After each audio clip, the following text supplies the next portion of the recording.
এই মুহূর্তে আরো যে খবরের দিকে নজর রাখতে হচ্ছে, বিজেপি নেতা অভিজিৎ দাস তাকে সাময়িক বরখাস্ত করলো বিজেপি নেত্রী। এই অভিজিৎ দাস, যিনি এই লোকসভা নির্বাচন সদ্য সমাপ্ত লোকসভা নির্বাচনে ডায়মন্ড হারবার থেকে বিজেপির প্রার্থী হয়েছিলেন, যদিও তিনি পরাজিত হয়েছিলেন। এই অভিজিৎ দাসকে এবার সাময়িকভাবে বরখাস্ত করেছে বিজেপি নেতৃত্ব। শৃঙ্খলা ভঙ্গের অভিযোগ তার বিরুদ্ধে রয়েছে এবং 7 দিনের মধ্যে তার জবাব তলব করা হয়েছে। 7 দিনের মধ্যে অভিজিৎ দাসকে উত্তর দিতে হবে। যে খবরের দিকে আমরা এই মুহূর্তে নজর রাখছি, বিজেপি নেতা অভিজিৎ দাস, তাকে সাময়িক বরখাস্তের সিদ্ধান্ত বিজেপির নেতৃত্বের। 7 দিনের মধ্যে তাকে উত্তর দিতে হবে।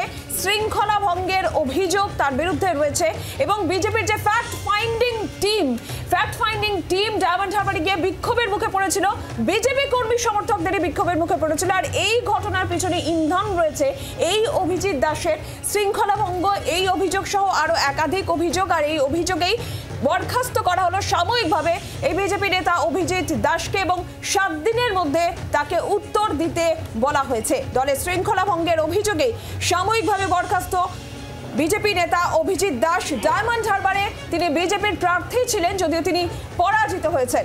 মৌমিতা চক্রবর্তী টেলিফোন লাইনে রয়েছেন প্রতিনিধি, আরো বিস্তারিতভাবে জানাবেন। মৌমিতা, কি জানা যাচ্ছে? দেখো, গতকালের যে ঘটনা, বিজেপির কেন্দ্রীয় প্রতিনিধি দল আসা, তারা বিক্ষোভের মুখে পড়া এবং সেই ঘটনার জের দেখা যায় যে সেই ঘটনার জের কিন্তু অনেক দূর গড়ায়।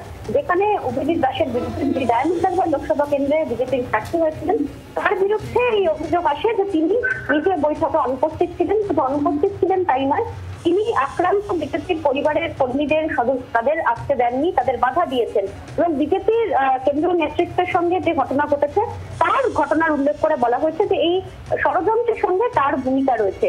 গোটা ঘটনার রিপোর্ট তলব করেছে বঙ্গ বিজেপির শৃঙ্খলা রক্ষা কমিটি 7 দিনের মধ্যে এবং তাকে সাময়িকভাবে বরখাস্ত করার সিদ্ধান্ত নেওয়া হয়েছে।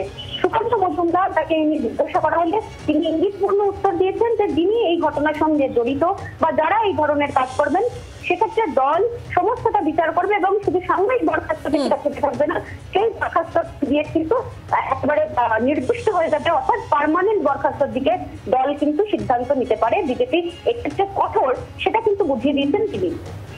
ধন্যবাদ মৌমিতা। রাজ্য বিজেপির সভাপতি সুকান্ত মজুমদার এই সাময়িক বরখাস্ত নিয়ে কি বলেছেন আমরা সেটা আপনাদের শোনাবার। একই সঙ্গে তৃণমূল কংগ্রেসের বা কি প্রতিক্রিয়া, অরূপ চক্রবর্তী তিনি কি বলেছেন শুনুন। আমরা শোকজ লেটার অলরেডি ইস্যু করে দিয়েছি। এই ঘটনার পেছনে যারা আছে তাদের যে মূল মাথা, তারপরে শোকজ লেটার করা হয়েছে, প্রয়োজনে সাসপেন্ডও করা হবে। আপনারা জানতে পারবেন, মিডিয়া, সোশ্যাল মিডিয়াতে সবই জানতে পারবেন। আমরা একটা দেখেছি যে অভিজিৎ দাসকে হ্যাঁ, একদম ঠিক। পার্টির নির্দিষ্ট যে ডেকোরাম সেটা মানার না জন্য, ডিসিপ্লিন না মানার জন্য এটা করা হয়েছে।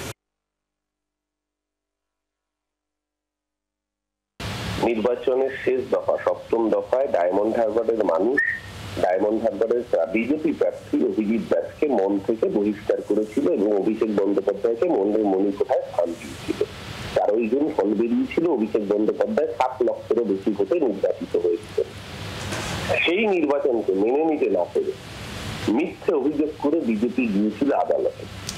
ওদের গালে চপেটাঘাত করে স্বয়ং দেশের প্রধান নির্বাচন commissioner Rajiv Kumar SP Diamond হারবারকে চিঠি দিয়ে অ্যাকনোলেজ করে জানিয়েছিলেন ফ্রি এবং ফেয়ার ইলেকশনের জন্য তাকে ধন্যবাদ জানিয়েছেন।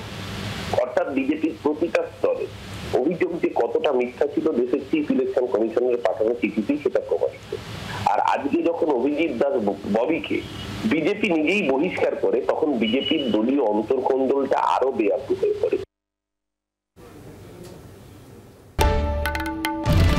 বাংলার আওয়াজ, বাঙালির আবেগ, জি 24 ঘন্টা।